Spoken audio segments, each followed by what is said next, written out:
नमस्कार। आध्यात्मिक धारा में आपका स्वागत है। आज की इस वीडियो में हम श्रीमद् भागवत गीता के 11वें अध्याय की ओर बढ़ेंगे। तो चलिए शुरू करते हैं। अर्जुन ने कहा, हे भगवान, मुझ पर कृपा करके अत्यंत गुप्त आध्यात्म विषयक वचन जो आपने कहे उनसे मेरा मोह दूर हो गया है। हे कमल नेत्र, मैंने जीवों की उत्पत्ति और नाश का कारण और आपका अक्षय महात्म आपके मुख अरविंद से विस्तार पूर्वक सुना। हे पुरुषोत्तम, आपने जैसा अपना वर्णन किया वह आपका रूप देखने की मेरी इच्छा है।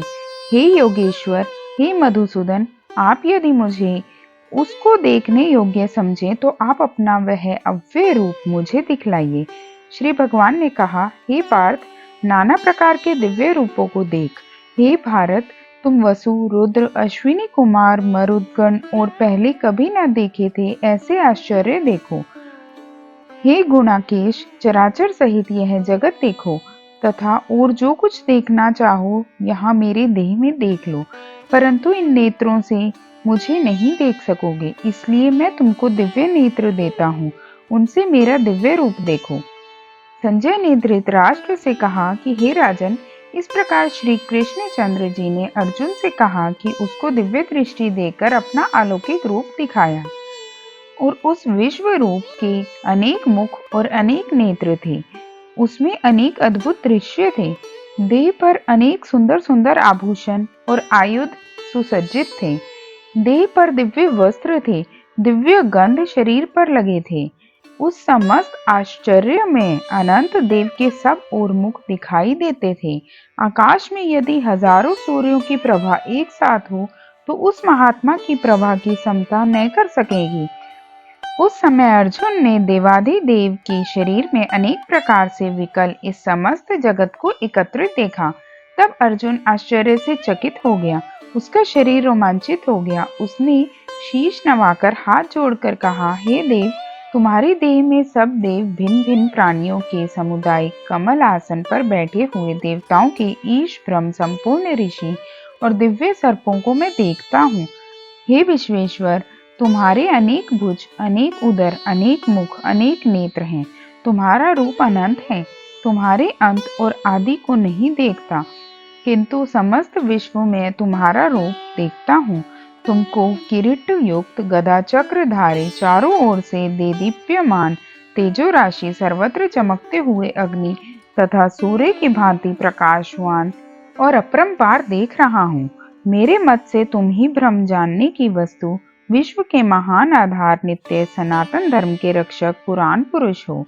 मैं आपको आदि मध्य और अंत से रहित अनंत शक्ति, अनंत भुजचंद्र, सूर्य नेत्र जिसके कांतिमान अग्नि के सदृश मुख वाला अपने तेज से इस संपूर्ण संसार को तपते हुए देख रहा हूँ। हे महात्मन, पृथ्वी और आकाश के मध्य की वह अनंत और संपूर्ण दिशाएं आप से ही व्याप्त हो रही हैं।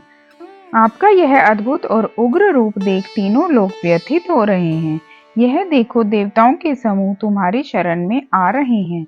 उनमें कितने ही भयभीत होकर हाथ जोड़ आपकी प्रार्थना कर रहे हैं। महर्षियों और सिद्धों का समूह स्वस्ति कहकर नाना प्रकार से आपकी प्रशंसा कर रहा है। रुद्र, आदित्य, वसु, साध्य, विश्वदेव, अश्विनी, मारुत, पिता, गंधर्व, यक्ष, असुर, सिद्ध इनके संग विस्मित होकर आपकी ओर टकटकी लगाकर देख रहे हैं।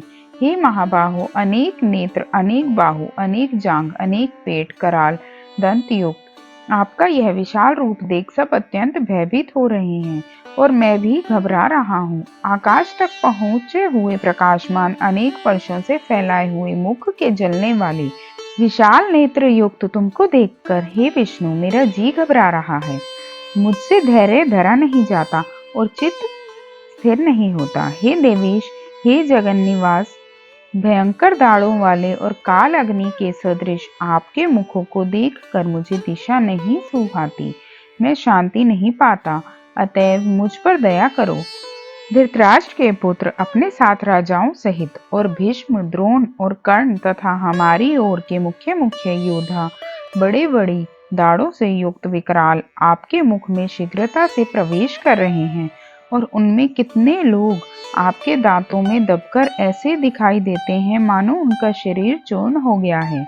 जैसे नदियों की अनेक जलधाराएं समुद्र की ही ओर बढ़ती हैं, वैसे ही ये मनुष्य लोक के वीर आपके प्रज्वलित मुखों में प्रवेश कर रहे हैं।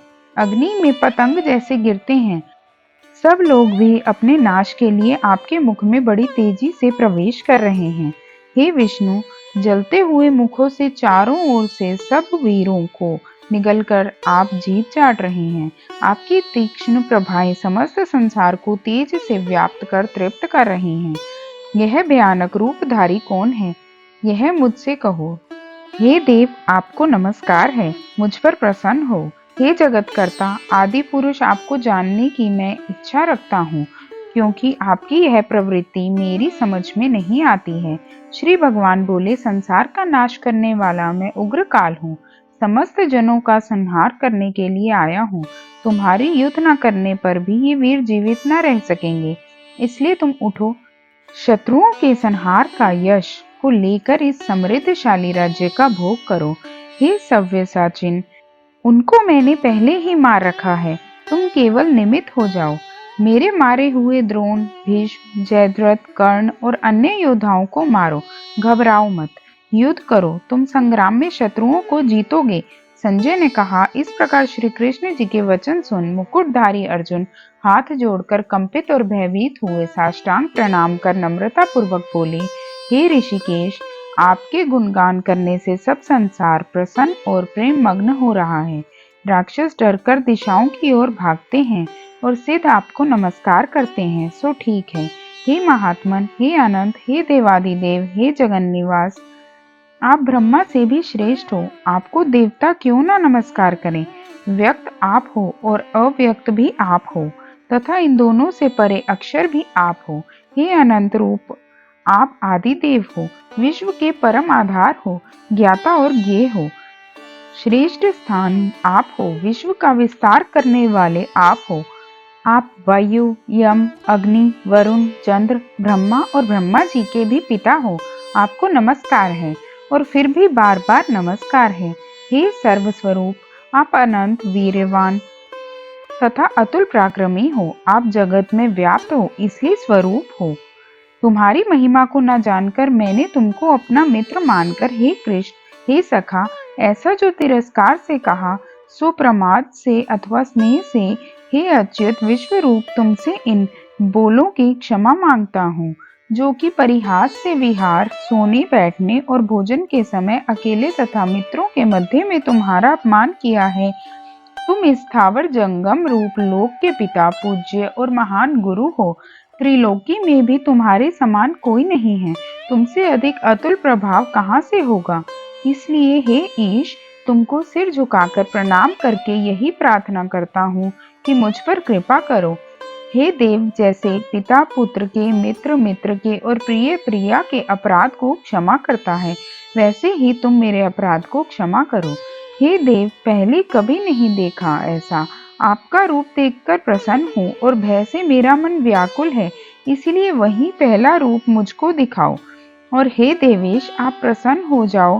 हे सहस्त्रबाहु, हे दिव्य मूर्ति, मैं फिर आपको वही किरीट, गदा और हाथ में चक्र धारण किए हुए देखना चाहता हूँ। श्री कृष्ण भगवान ने कहा, हे अर्जुन, मैंने प्रसन्न होकर यह तेजोमय अनंत आद्य और विश्व रूप अपने योग के प्रभाव से तुमको दिखलाया है, जिसको तुम्हारे अतिरिक्त इससे पहले किसी ने नहीं देखा था। हे पांडवों में श्रेष्ठ, मनुष्य लोक में तुम्हारे सिवाय कोई वेदों के अध्ययन, दान, अग्निहोत्र आदि और घोर तपों को करके भी यह रूप धारण किए मुझको नहीं देख सकता। मेरा ऐसा भयानक रूप देख तुम व्याकुल और मूढ़ न हो। भय त्याग प्रसन्नचित होकर फिर तुम मेरी वही रूप देखो। संजय ने कहा, श्री कृष्ण जी ने फिर अपना चतुर्भुज रूप दिखलाया और सौम्य रूप धारण कर उस महात्मा ने अर्जुन को, जो भयभीत था, धीरज बंधाया। अर्जुन ने कहा, हे जनार्दन, आपके सौम्य दिव्य मंगल रूप को देखकर अब मैं प्रसन्नचित हो स्वस्थता को प्राप्त हुआ। श्री कृष्ण जी बोले, हे अर्जुन, मेरा यह विश्व रूप तुमने देखा है, इसका दर्शन संभव नहीं है। देवता भी इस रूप के दर्शन की आकांक्षा करते हैं। हे अर्जुन, जैसे मेरा रूप तुमने देखा है, ऐसे रूप को वेदा अध्ययन, तप, दान व यज्ञ आदि कर्म द्वारा देखना भी असंभव है। हे अर्जुन, हे परंतप, मेरा जो विश्व रूप है, इसको मनुष्य अनंत भक्ति द्वारा जान सकते हैं और तत्व ज्ञान द्वारा इसमें लीन हो सकते हैं। हे अर्जुन, जो कोई मनुष्य मेरी भक्ति के लिए कर्म करते हैं, मुझे को सर्वोत्तम मानते हैं, मुझ में भक्ति रखते हैं, सर्व सांसारिक सुखों से मुख मोड़ चुके हैं, संपूर्ण प्राणी मात्र से वैर त्याग चुके हैं, वे ही मुझको प्राप्त हो सकते हैं। इति श्रीमद् भागवत गीता श्री कृष्ण अर्जुन संवाद विश्व रूप दिव्य नाम एकादशो अध्याय समाप्त। वीडियो पसंद आए तो वीडियो को लाइक करें, शेयर करें और चैनल को सब्सक्राइब करना ना भूलें। धन्यवाद।